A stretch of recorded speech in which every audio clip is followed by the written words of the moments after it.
मैं देवेंद्र प्रताप सिंह सरस्वती ट्यूटोरियल्स के YouTube channel पे आप सभी का स्वागत करता हूं।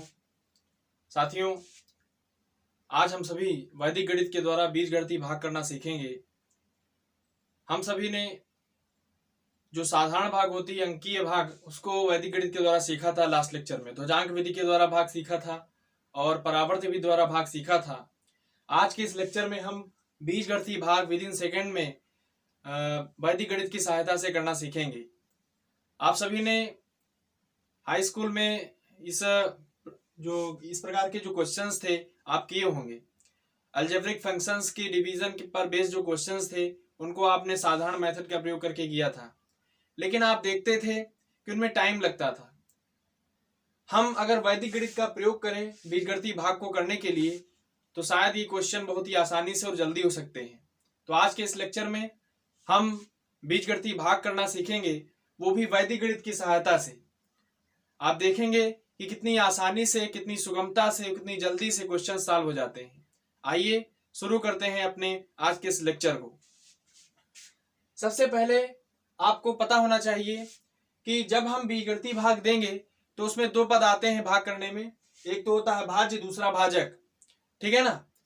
तो एक कंडीशन है इसमें, आप ध्यान में रखिएगा। जब भी बीजगणितीय भाग को वैदिक गणित की सहायता से सॉल्व करेंगे तो उसमें आपको सबसे पहले करना क्या है। जैसे ये क्वेश्चन मैंने पहला लिया है, x square minus 7x plus 13 division x plus 3।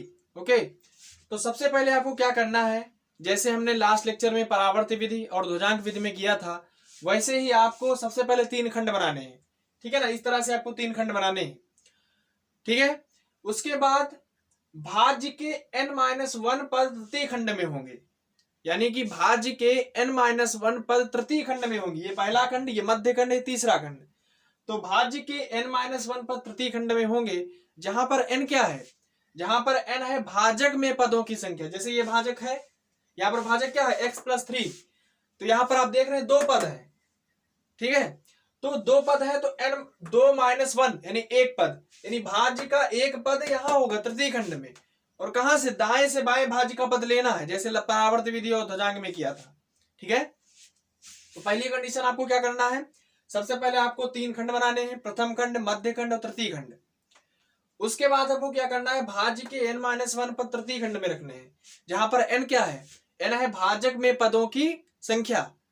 तो जैसे यहां पर हम देख रहे हैं भाज्य में x square minus 7x plus 13 division x plus 3 है। तो भाजक में दो पद है तो 2-1 एक पद, यानी भाज्य का एक पद दाएं से बाएं, तो 13 इधर आ गया तृतीय खंड में। बचे हुए पदों को भाज्य के वो मध्य खंड में आप लिख दीजिए और भाजक को इधर लिख दीजिए।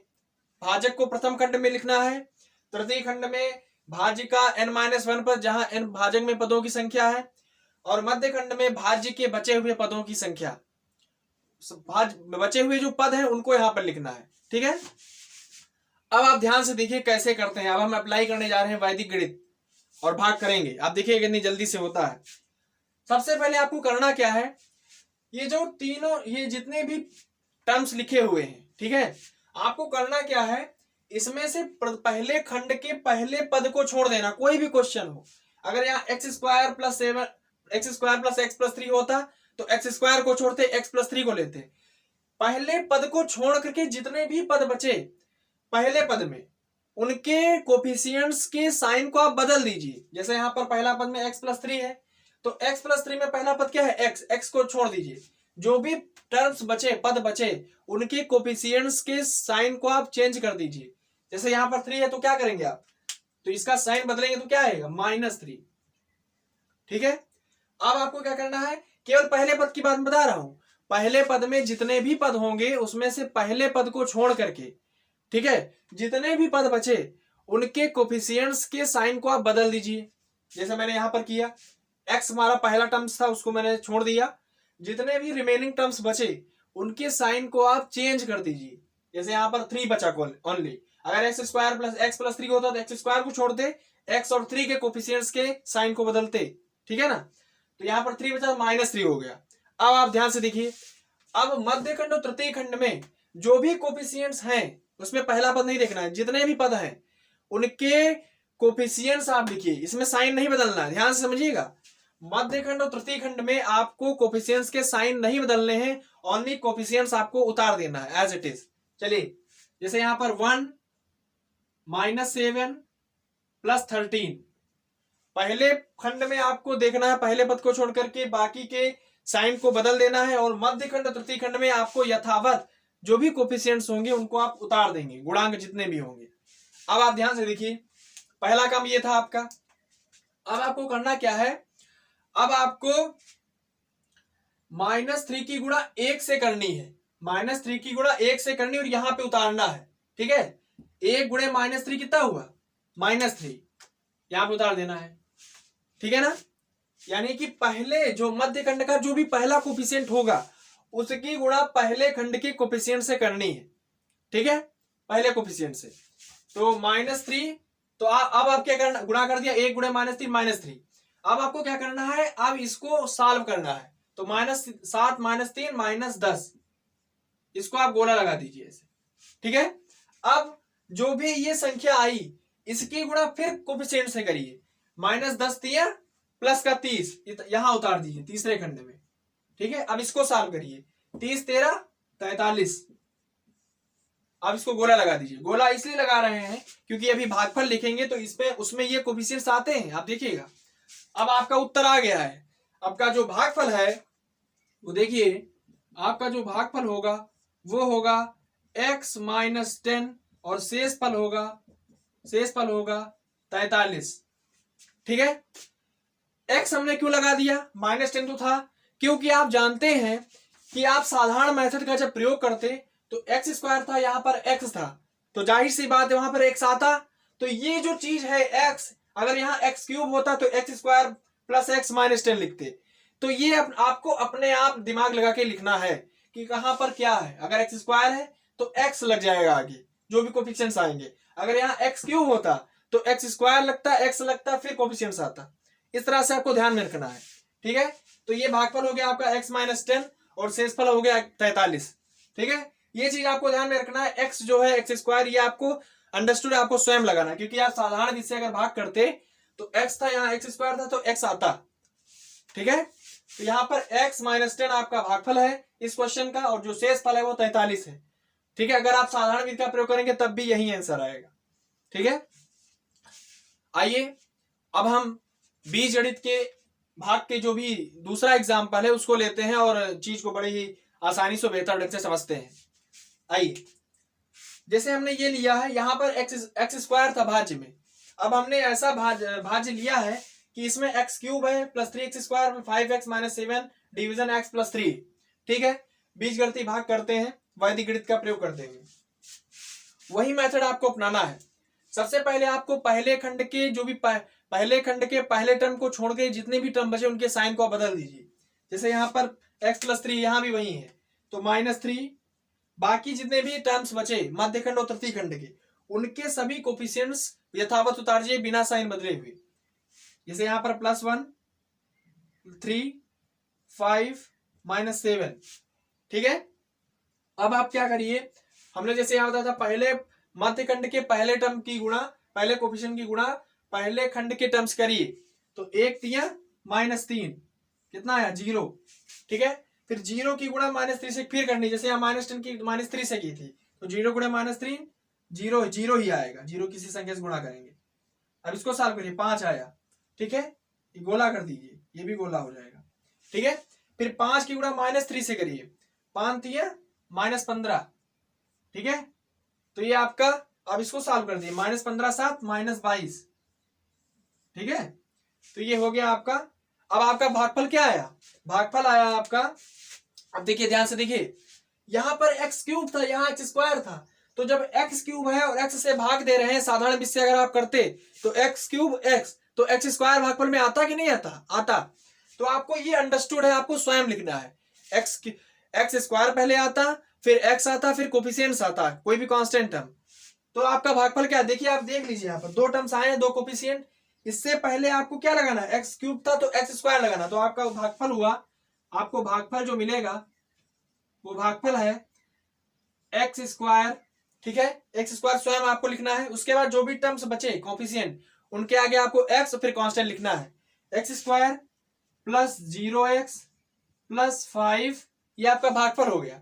और आपका जो शेषफल होगा, शेषफल आपका हो गया -22। ठीक है, तो ये है बीजगणितीय भाग। हमने वैदिक गणित के द्वारा इसको किया। बड़ी आसानी से और ही बड़ी सुगमता से, बड़ी आसानी, बड़ी जल्दी से हम क्वेश्चंस को सॉल्व कर सकते हैं। तो ये वैदिक गणित के द्वारा हमने आज ये सीखा। और आपके होमवर्क के लिए मैंने कुछ क्वेश्चंस दिए हैं बीजगणितीय भाग पर आधारित, आप इन्हें करिएगा। अगर आपको कोई प्रॉब्लम आती है तो कमेंट बॉक्स में लिखिए, ठीक है ना। आइए आज के इस लेक्चर के दूसरे पार्ट, जो कि है द्विघात समीकरण के मूल ज्ञात करना, वैदिक गणित की सहायता से उसको करते हैं। आप सभी ने लोअर क्लासेस में देखा होगा कि द्विघात समीकरण के मूल हम निकालते थे। इसके लिए श्रीधराचार्य फार्मूला लगाते थे, गुणनखंड विधि लगाते थे, कई प्रकार के मेथड लगाते थे। लेकिन जो वैदिक गणित है, इसकी सहायता से चाहे आप जितने बड़े से बड़े द्विघात समीकरण के मूल हो, उनके आप मूल निकाल सकते हैं, रूट्स निकाल सकते हैं। क्योंकि आप गुणनखंड विधि में कुछ ही सीमित क्वेश्चंस में लगा सकते हैं, लेकिन चाहे जितना बड़ी से बड़े कोफिशिएंट्स वाला अगर कोई द्विघात समीकरण मूल दे दिया जाए तो उसके मूल आप कैसे निकालेंगे, तो इसके लिए हम वैदिक गणित का प्रयोग करते हैं। तो आज के इस लेक्चर में हम शुरू करते हैं द्विघात समीकरण के मूल ज्ञात करना वैदिक गणित की सहायता से। आइए, आप जानते हैं कि कोई भी द्विघात समीकरण होता है तो उसका जो स्टैंडर्ड फॉर्म होता है कि x² + bx + c = 0, ये द्विघात समीकरण का स्टैंडर्ड फॉर्म है, व्यापक रूप है। अब जब हम वैदिक गणित की सहायता से इसके मूल ज्ञात करेंगे, कोई भी द्विघात समीकरण होगा उसके रूट्स ज्ञात करेंगे, उसके मूल ज्ञात करेंगे, तो कैसे ज्ञात करेंगे, तो उसके लिए एक फार्मूला है। ठीक है, एक फार्मूला है, उसको आप ध्यान में रखिएगा। फार्मूला क्या है कि जो भी यहां पर फंक्शन दिया रहेगा द्विघात समीकरण में, इसको हम fx कह सकते हैं। ठीक है ना, ये fx है, ये fx है, ठीक है ना, x के जितने टर्म्स है, ठीक है ना। तो d आपको फार्मूला क्या है, d/dx fx is equal to ±b² - 4ac। कोई भी द्विघात समीकरण दिया रहेगा उसके मूल ज्ञात करने के लिए एक फार्मूला हम लगाएंगे। फार्मूला क्या है, differentiation of fx is equal to the ±√b² - 4ac। ठीक है ना, ये फार्मूला लगाएंगे, where b/a/c are the coefficients of x²x। Okay, c तो कांस्टेंट सही है, x² और x के जो कोफिशिएंट्स है वो a और b है और c कांस्टेंट है, वो यहां पर वैल्यू आपको रख देनी है। द्विघात समीकरण दिया रहेगा, आपको a b c निकाल के लिख लेना है अलग, वहां पर वैल्यू पुटअप कर देनी है और fx का डिफरेंशिएशन कर देना है d/dx। ठीक है ना। आइए उदाहरण लेकर के इसको पूरी प्रोसेस को समझते हैं। जैसे हमने पहला एग्जांपल लिया 2x² - 7x + 3 = 0। ये द्विघात समीकरण दिया हुआ है, जहां पर क्या है, जहां पर a क्या है, 2 है, b क्या है, -7 है, c क्या है, 3 है। ठीक है ना, ये हमने सबसे पहले आपको यही करना है, आपको ये लिख लेना है, a b c को आपको लिख लेना है। इसके बाद ये फार्मूला लगाएंगे, d/dx fx क्या है, 2x² - 7x + 3।